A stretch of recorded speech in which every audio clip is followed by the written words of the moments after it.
ધાનેરા નગરપાલિકા ખાતે આજે પૂર્વ નિર્ધારિત કાર્યક્રમ પ્રમાણે પ્રથમ સામાન્ય સભા યોજાઈ હતી। જોકે સામાન્ય સભા શરૂ થાય તેની સાથે જ કોંગ્રેસના 3 નગરસેવકોએ સભા છોડી દીધી હતી। ધાનેરા નગરપાલિકાના મુખ્ય અધિકારી નંદન ગોસ્વામી, નગરપાલિકાના પ્રમુખ ઈશ્વરભાઈ પટેલ સહિત ભારતીય જનતા પાર્ટીના અને કોંગ્રેસના નગરસેવકોની હાજરીમાં સામાન્ય સભાની કાર્યવાહી શરૂ કરાઈ હતી। કાર્યવાહી દરમિયાન મીડિયાને બહાર રાખતા ધાનેરા શહેરના વિકાસ માટે સામાન્ય સભાની કાર્યવાહી શંકા ઉપજાવે તેવી હતી। જોકે નગરપાલિકાના પ્રમુખે મીડિયાને બહાર રાખવા બાબતની સ્પષ્ટતા કરી હતી।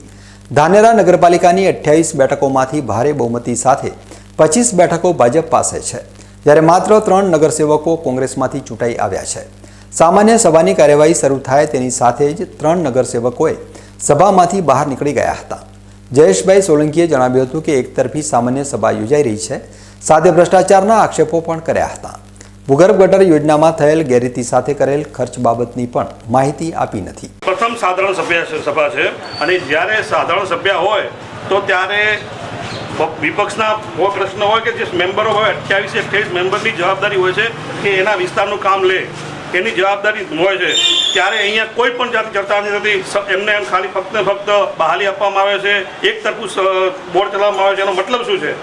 એમને કોઈનું કોઈ ખોટું કામ કરવું હશે એટલા માટે કે જાહેર નથી કરતા, અથવા તો એમને બોર્ડ ચલાવવું હોય તો સંપૂર્ણપણે માહિતી આપે, જે કયું વસ્તુ આજ કામગીરી દીધી છે, કઈ ગ્રાન્ટોમાં તમે કામ લીધું છે, શું કરવાનું છે, શું નથી।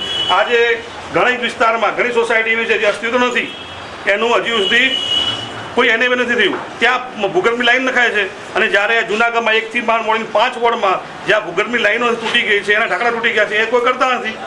માણસો ખાડામાં રહેવા ચાલવા તૈયાર છે, ત્યાં સોસાયટીમાં ચાલુ છે, અને જે નવી સોસાયટીઓ છે જે નથી અસ્તિત્વમાં આવી ત્યાં રોડ રસ્તા બને છે। તો એક તરફી આ પહેલાં જ બોર્ડમાં એમની નીતિ ખબર પડી ગઈ છે કે એમને ફક્ત ને ફક્ત ભ્રષ્ટાચાર કરવો છે, એના સિવાય બીજું કશું કરવું નથી। બાકી આ જ્યારે એક તરફી થતું હોય તો મતલબ શું? એનું વેચાણ ખર્ચના વંચાણ નથી લેતા, નથી તો એમને જે આયોજન કરવાનું, તો મતલબ શું બોર્ડ બોલાવવાનો? તો એમને ભાજપની મિટિંગ કરીને અલગથી કરી દઈએ। એમને આ ગામનું વાત છે, ગામની મિટિંગ છે, એમને ઘરની મિટિંગ નથી કે એક તરફું ચલાવી શકે। કોંગ્રેસ પક્ષના નગરસેવકોના વોકઆઉટ બાદ સામાન્ય સભાની કાર્યવાહી આગળ વધી હતી, જેમાં ધાનેરા શહેરના વિકાસને લઈ 25 કરોડની વિવિધ સરકારી યોજનાઓના વિકાસના કામોને સહમતિ અપાઈ હતી। સાથે સરકારશ્રી દ્વારા આગવી ઓળખ, જેમાં શહેરમાં બાગ બગીચા સાથેનું આયોજન કરવા માટે 7 કરોડ રૂપિયાની યોજના છે, જે યોજના બાબતે પણ વિશેષ ચર્ચા થઈ હતી। આધુનિક સુવિધાઓ સાથે નગરપાલિકા કચેરી માટે 4 કરોડ મંજૂર થયા છે। સાથે ધાનેરાના રામચંદ સ્વરાજ હોસ્પિટલથી નગરપાલિકા તેમજ ગંજ બજાર રોડને આઇકોન રોડ બનાવવામાં આવશે। આજે સામાન્ય સભામાં વિવિધ સમિતિ ચેરમેનની નિમણૂક કરવામાં આવી છે, જેમાં બાંધકામ વિભાગ તગાભાઈ મોદી, પાણી પુરવઠા વિભાગ ગિરીશભાઈ ત્રિવેદીને જવાબદારી સોંપવામાં આવી છે। કોંગ્રેસ સભ્યોના વોકઆઉટ, પત્રકારને સભાની બહાર રાખવા ઉપરાંત સામાન્ય સભાની કાર્યવાહીને લઈ નગરપાલિકા પ્રમુખે વધુ માહિતી આપી હતી।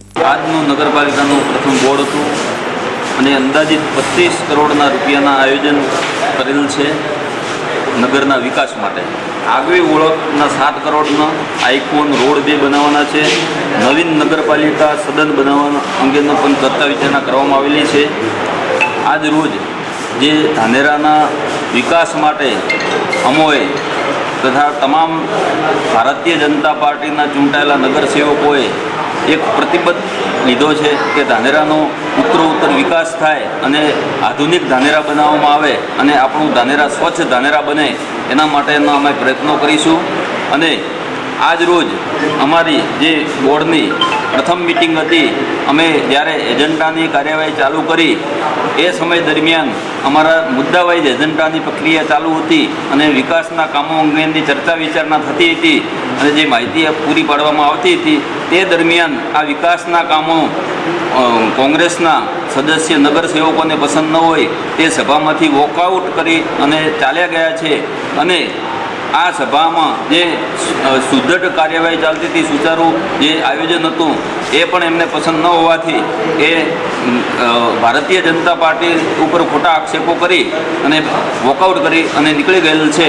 અને આજ રોજ આ સભામાં વિવિધ સમિતિઓની પણ રચના કરવામાં આવી છે, જેમાં દેવાભાઈ કસ્તુરાભાઈ પ્રજાપતિ જે કારોબારી સમિતિના ચેરમેન છે, તથા બાંધકામ સમિતિમાં તગાભાઈ કાનજીભાઈ મોદી, પાણી પુરવઠા સમિતિ ગિરીશભાઈ વિષ્ણુપ્રસાદ ત્રિવેદી, મહેકમ સમિતિ પહાડજી મફાજી બારોટ, ભૂગર્ભ અને ડ્રેનેજ સેનિટેશન સમિતિ દક્ષાબેન નરેશભાઈ ભીલ, સ્ટ્રીટ લાઇટ સમિતિ આરતીબેન સુરેશભાઈ ઠાકોર અને ટ્રાન્સપોર્ટ અને ગેરેજ સમિતિ નેમાભાઈ પ્રતાપજી માળી, વનીકરણ બાગ બગીચા ગુમાસ્તા ધારા સમિતિ જમીલાબેન મુમતાજભાઈ શેખ અને સામાજિક ન્યાય સમિતિ ખુશાલભાઈ જયંતિભાઈ સોલંકી.